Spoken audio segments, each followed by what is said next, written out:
These two boys wanted to be influencers. They waited for their neighbor to leave home and secretly installed 100 hidden cameras. They planned a super realistic ghost prank, then filmed the neighbor's reactions and posted online to get views. And this old man living alone was their prank target. Soon the two boys started their first prank. They remotely cut the power to the old man's house. The old man was quickly woken up by strange noises. The two boys stared dead at the monitor screen, but they saw the old man didn't scream at all. Instead, he showed a creepy smile. This made the two boys very confused. So they asked a friend about this old man. To their surprise, the friend said the old man was a psycho killer. Hearing this, the two boys weren't scared at all. Instead, they got even more excited. The next night, they kept spying on the old man. They made noise and woke the old man up again. The old man put on his coat and walked toward the back door. But weirdly enough, the old man didn't seem scared by the noise at all. The two boys waited for the old man's next reaction, but the old man walked right out of the camera frame. They quickly switched cameras to find the old man. Soon the old man showed up again. He was holding an axe in his hand and started chopping wildly at that door. Every single axe swing showed pure violence and anger. He didn't stop until the door was smashed. The boys were terrified by this. They realized this old man really acted like a killer. They thought that would be the end of it. But next, another scary thing happened. The old man actually looked straight at the camera. David quickly grabbed the video camera next to him. He wanted to film this moment. Then he zoomed in on the screen to check and saw the old man was just staring at the opposite wall. The two boys finally breathed a sigh of relief. But right after, he walked out with the axe. The boys anxiously searched the monitors for him, but they couldn't find him anywhere. They felt the old man must have found them out. Sure enough, a knocking sound came from outside. The two boys totally panicked. David quickly grabbed a hockey stick for self-defense and told Sean to film the whole thing. But when David opened the door and looked, it was just Sean's dad looking for Sean. Checking the monitor inside, David realized the old man just left the axe outside his own door.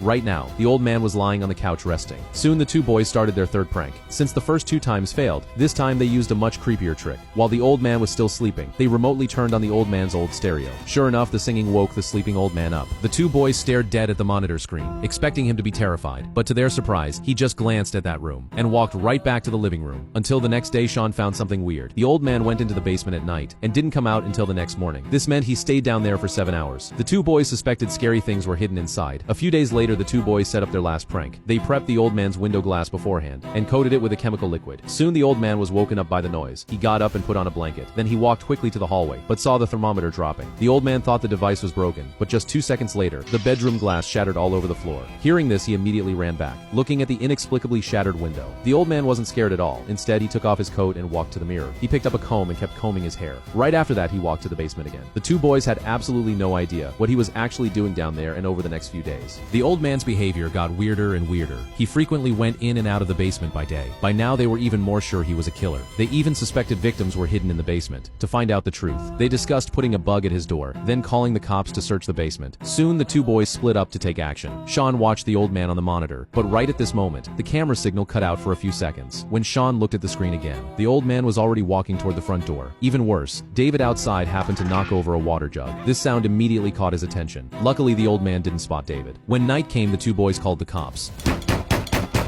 The police quickly arrived at the scene. The two boys lied to the police, saying they heard a woman screaming in his basement. He had to let the police search it, but to the two boys' surprise, the police came out not long after.